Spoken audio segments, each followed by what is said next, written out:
Good evening friends, I will discuss further in this video. This is the example that I have to prove left hand side is equals to right hand side. In this left hand side, the basically equation is sin theta minus cos theta plus 1 upon sin theta plus cos theta minus 1. Okay, this is the left hand side and we have to prove make equivalent to the right hand side. Suppose this is the question. Now what we will do, we will divide numerator and denominator by cos theta. Dividing numerator and denominator by cos theta. तो मेरा क्या आ जाएगा, जब मैं divide करूंगा तो basically क्या आएगा, इक्वेशन मेरे को क्या हो जाएगा, sine theta minus cos theta plus 1 upon cos theta upon sine theta plus cos theta plus minus 1 upon cos theta. फिर फर्दर सिंप्लीफाई करूंगा तो ये क्या हो जाएगा, sine theta upon cos theta minus of cos theta upon cos theta plus 1 upon cos theta. Similarly denominator में क्या हो जाएगा, sin theta upon cos theta plus cos theta upon cos theta minus of 1 upon cos theta.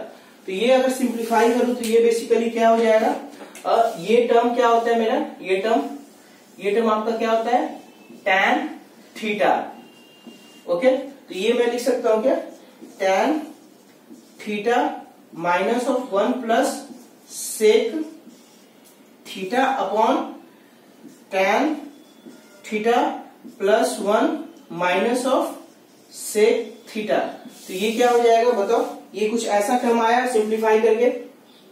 अब देखो मैं इसको है ना क्या करूंगा, मेरे को left hand side is equal to right hand side बनाना है ना. तो लेफ्ट हैंड साइड तो ये मेरा है, तो राइट हैंड साइड बनाने के लिए क्या करना पड़ेगा, न्यूमरेटर और डिनोमिनेटर को sec theta minus tan theta से मल्टीप्लाई करना होगा. यानी कि tan theta plus sec theta minus 1 whole multiply bye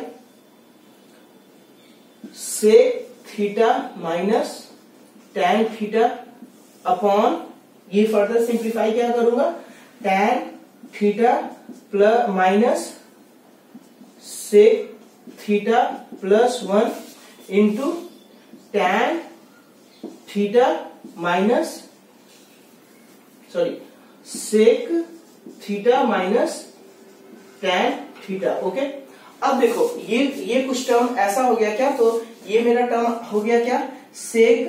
तो मैं इसको ऐसे लिख सकता हूं ना, या इसको ऐसे लिख सकता हूं क्या, ये टर्म को sec theta minus plus tan theta, ऐसा कुछ लिख सकता हूँ क्या. इसको मैं है ना सेक थीटा को इस साइड ले आया था और इसको बस है ना अरेंजिंग किया हूँ ट्रिग्नोमेट्रिक रेशियोज का, और कुछ चेंज नहीं किया हूँ. वैसा ही न्यूमरेटर ऐसा का ऐसा है, और यहाँ पे ना मैं क्या किया, रेशनलाइज किया. इस टर्म को क्या कहते हैं, ऊपर और नीचे मल्टीप्लाई करना, सेम क्वांटिटी को रेशनलाइज करना करते हैं. ठीक, तो रेशनलाइज किया तो देखो ये कॉमन है ना, तो ये अगर ये न्यूमरेटर और डिनोमिनेटर से डिवाइड होगा तो ये तो कैंसिल आउट हो जाएगा ना, मेरा केवल ये टर्म बचेगा, ये टर्म बचेगा. ओके, तो ये टर्म बचेगा. तो अब मैं क्या करूंगा, इस टर्म को एक बार इससे मल्टीप्लाई करूंगा, इस टर्म को एक बार इससे मल्टीप्लाई करूंगा. तो ये कुछ ऐसा फॉर्मेट है क्या, सेक. अगर मैं फर्दर सिंप्लीफाई करूं तो ये क्या आ जाएगा,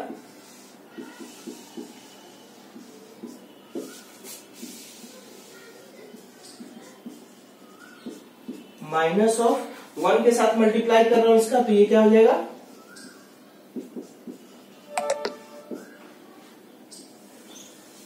अपॉन ये टर्म एज इट इज है ना, तो ये टर्म को मैं लिख सकता हूं क्या, tan theta minus sec theta into sec theta minus tan theta. तो ये क्या हो जाएगा मेरा, tan theta minus sec theta into sec theta minus tan theta plus 1 into this 1, यानी कि it means that sec theta minus tan theta. अब simplify करता हूं, फर्दर सिंप्लीफाई करता हूं तो देखो क्या आ जाएगा, फर्दर सिंप्लीफिकेशन में क्या आ जाएगा,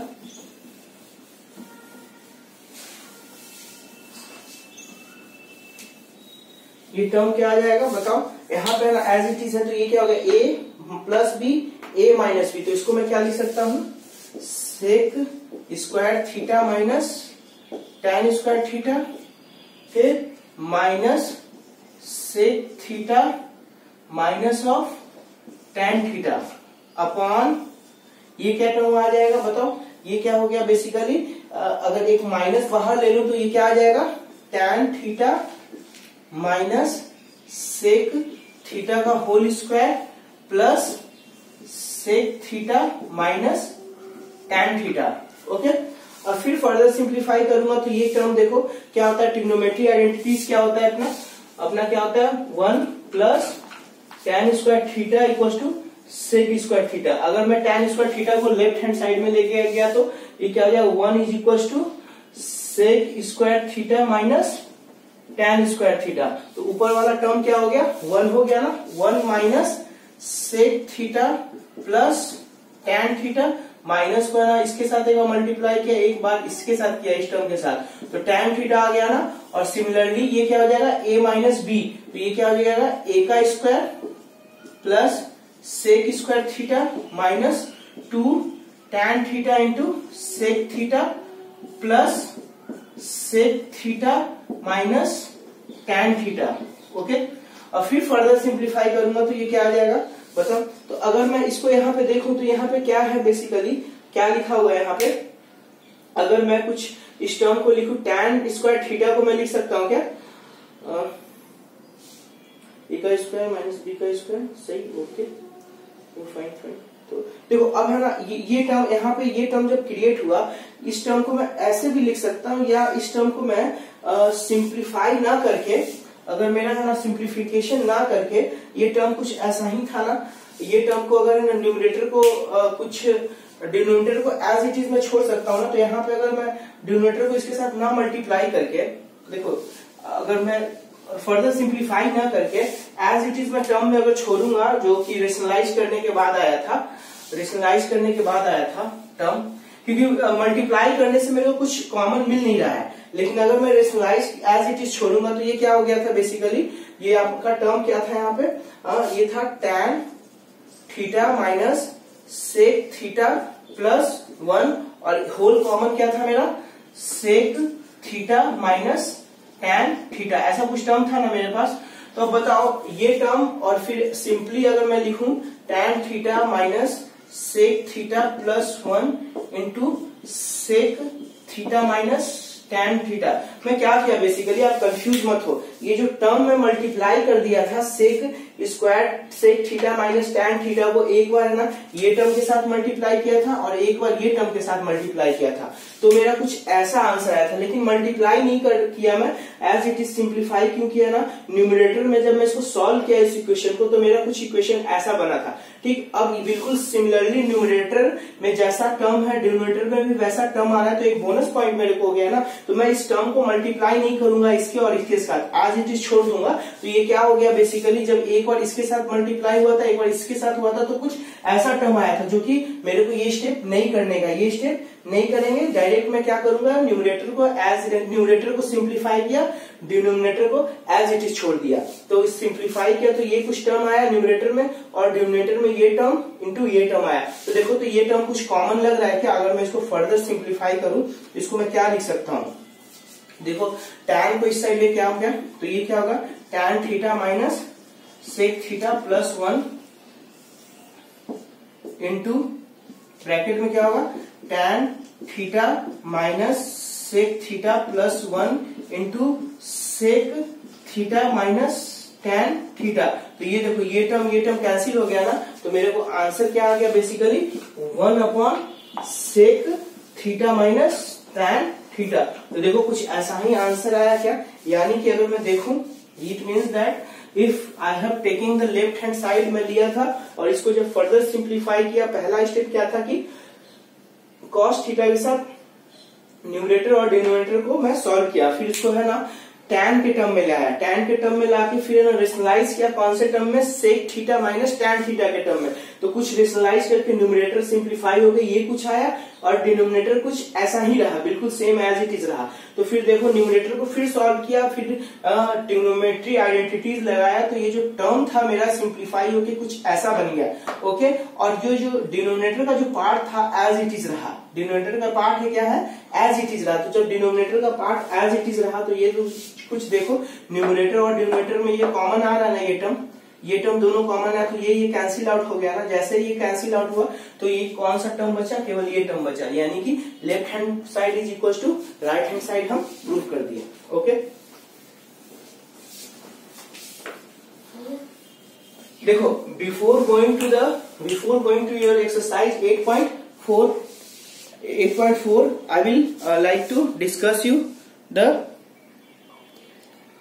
I will like to discuss you the others topics like before। देखो अब है ना, डिस्कस करने से पहले मैं दो तीन क्वेश्चंस लूंगा, एक्स्ट्रा क्वेश्चंस हैं, और ये बिल्कुल ट्रिग्नोमेट्री आइडेंटिटीज में ना, जैसे बच्चों को प्रॉब्लम होती है कैसे लगाना होता है। ट्रिग्नोमेट्री आइडेंटिटीज मेरा 3 सा कौन कौन सा पढ़ा था हम लोगों ने, सेक पहले क्या पढ़ा था, sine square theta plus cos square theta is equal to 1। Second क्या पढ़ा था, 1 plus tan square theta is equal to sec square theta. Third क्या पढ़ा था identities, 1 plus cot square theta is equal to cosec square theta. Okay, इन तीनों identities का मैं ट्रिग्नोमेट्री आइडेंटिटीज का यूज करके, ये क्या है मेरा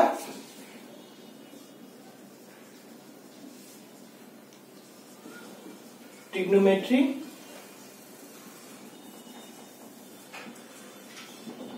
आइडेंटिटीज है। इन तीनों ट्रिग्नोमेट्री आइडेंटिटीज का यूज करके हम लोग कुछ न्यूमेरिकल्स करते हैं। जैसे फॉर एग्जांपल क्वेश्चन है मेरा, similarly find the value of, पहले एक क्वेश्चन है ये ट्रिग्नोमेट्री रेशियो से, find the value of tan square 45 degree plus 2 cos 60 degree minus sec 60 degree, ये कुछ क्वेश्चन था। तो बताओ tan 45 degree is equal to क्या होता है, 1 होता है ना। फिर similarly cos 60 degree is equal to क्या होता है, बताओ बच्चों। cos सॉरी स्क्वायरिंग नहीं है यहाँ पे, ये cos 60 degree is equal to क्या होता है, 1/2। ओके, और फिर सेक 60 डिग्री क्या होता है, 2। तो ये अब ये कहां से वैल्यू आया, आप लोग कंफ्यूज मत हो, टेबल में मैं करवाया था, आप है ना प्रीवियस वीडियो में देखना, टेबल में ये सब सारा है ना मैं करवा चुका हूं। ओके, आप है ना एक बार रिवाइज करना टेबल को। तो अब इन तीनों का मैं यूज करके ये जो इक्वेशन दिया हुआ है यहाँ पे वैल्यू रखता हूँ। तो ये वैल्यू क्या हो जाएगा, बेसिकली क्वेश्चन मेरा क्या है, tan 45 plus 2 cos 60 degree minus sec 60 degree. तो ये वैल्यू क्या है, tan 45 बेसिकली क्या आ गया, 1 प्लस 2 cos 60 कितना है मेरा, 1/2, यानी कि 2 times 1/2 minus sec 60 equal to क्या हो गया, 2 हो गया। फिर फर्दर सिंप्लीफाई करता हूँ, ये 2 कैंसिल हो गया, वैल्यू 1 हो गया, यानी कि 1 प्लस 1 माइनस 2। तो ये क्या हो गया, 1 प्लस 1 2 माइनस 2, तो वैल्यू क्या हो गया, आंसर 0। ओके, नेक्स्ट क्वेश्चन है ना, क्या है देखो,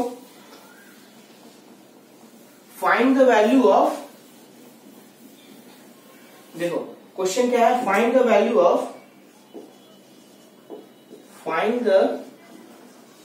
value of sine square 30 degree plus cos square 30 degree, cos square 30 degree, ये क्वेश्चन था। तो बताओ अगर मैं देखूं तो ये कुछ ऐसा दिख रहा है ना, देखो तो अगर मैं, क्वेश्चन मेरा क्या है, बेसिकली सॉल्व क्या करना है, sine square 30 degree plus cos square 30 degree, ऐसा कुछ क्वेश्चन था ना। तो देखो ये कुछ दिख रहा है क्या, sign square A plus cos square A, तो ये कुछ ऐसा दिख रहा है क्या, cos square sine square theta, ये कुछ ऐसा दिख रहा है, sign square theta plus cos square theta, तो उसका वैल्यू क्या हो गया, 1। तो इसका आंसर कितना हो जाएगा, 1, क्योंकि बेसिकली थीटा की जगह क्या वैल्यू, 30 डिग्री, ओके, इसीलिए हम इसको क्या कहें, ट्रिग्नोमेट्री आइडेंटिटीज। अब ट्रिग्नोमेट्री आइडेंटिटीज का ना यूज करके इसी को मैं सिंप्लीफाई करता हूं ट्रिग्नोमेट्री रेशियोज के फॉर्म में। तो बताओ वैल्यू क्या होता है, अगर टेबल ट्रिग्नोमेट्री रेशियोज के टेबल में देखोगे तो साइन थीटा का वैल्यू कितना होता है, साइन 30 का वैल्यू कितना होता है, सॉरी इसका कितना होता है 1/2। तो साइन स्क्वायर थीटा का वैल्यू कितना हो गया, साइन स्क्वायर 30 डिग्री का 1/2 का होल स्क्वायर, तो ये वैल्यू कितना हो गया 1/4। सिमिलरली कॉस 30 का वैल्यू कितना होता है √3/2, तो ये क्या हो जाएगा कॉस स्क्वायर 30 डिग्री यानी कि √3/2 का होल स्क्वायर, तो वैल्यू कितना आ गया 3/4। अब ये sign square theta into plus cos square theta मैं कहाँ रखूंगा, इक्वेशन में रखूंगा। कौन सी इक्वेशन में, इस इक्वेशन में। ये दोनों का वैल्यू मैं कहाँ रखने वाला हूँ, इस इक्वेशन में। तो रखो तो क्या होगा बताओ, साइन स्क्वायर थीटा ही निकालना है ना, 30 degree plus cos square 30 degree निकालना है। ओके, तो ये वैल्यू जब मैं रख रहा हूँ तो साइन स्क्वायर 30 मेरा कितना हो गया, वैल्यू स्क्वायर में 1/4, कॉस स्क्वायर 30 कितना हो गया 3/4, तो वैल्यू कितना आ गया, न्यूमरेटर डिनोमिनेटर में 4 कॉमन हुआ, 1 + 3 4/4, ये वैल्यू कितना दिया 1। तो अरे देखो तो ट्रिग्नोमेट्री टेबल का यूज करके वैल्यू 1 आया और आइडेंटिटीज का भी यूज करके वैल्यू 1 आया। तो मैं इस क्वेश्चन को दो मेथड से सॉल्व किया। ओके, फिर अनदर क्वेश्चन है, find the value of sec square 60 degree minus tan square 60 degree. Okay, question क्या है, क्वेश्चन है फाइंड द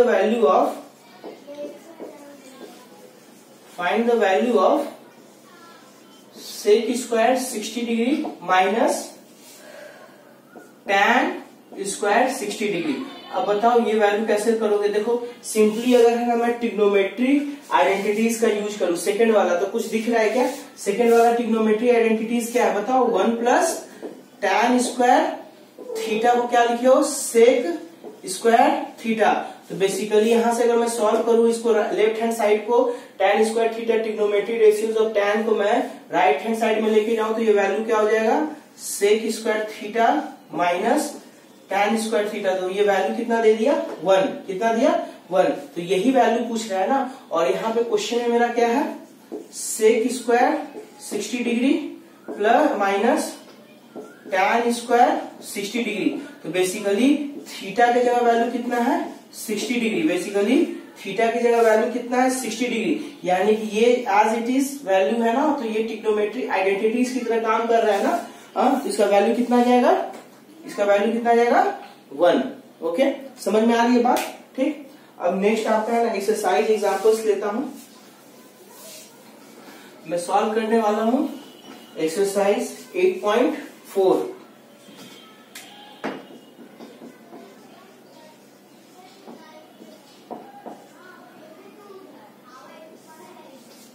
एक्सरसाइज 8.4, एक्सरसाइज 8.4 का पहला क्वेश्चन है क्या है, क्वेश्चन नंबर 1 क्या है बताओ, सॉरी मतलब express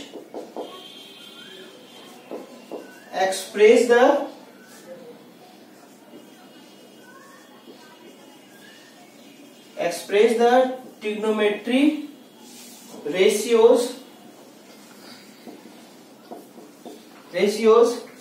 sign A comma sec A and tan A in terms of cot A। Okay, ये कुछ क्वेश्चन है। ओके, तो पहले देखो इसको मैं कैसे सॉल्व करूंगा, मेरे को है ना बोल रहा है साइन ए को कॉट ए के टर्म में लिखो और साइन ए को कॉट ए के टर्म में लिखो, सेक ए को कॉट ए के टर्म में, टैन ए को कॉट ए के टर्म में लिखो, ठीक। फिर अब क्या करूंगा मैं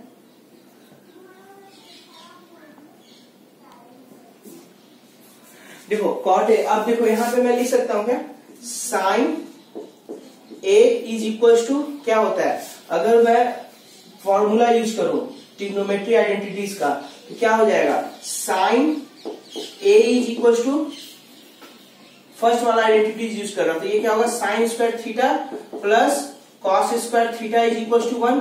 अभी थीटा की जगह एंगल क्या हो गया, वह ए, तो क्या हो गया यहाँ पे ए हो गया। ओके, जस्ट नेमिंग है, कुछ भी यूज कर सकते हैं। ओके, तो मैं अभी क्या लिखना है मेरे को, साइन स्क्वायर किसके टर्म में लिखना है, कॉट ए के टर्म में लिखना है।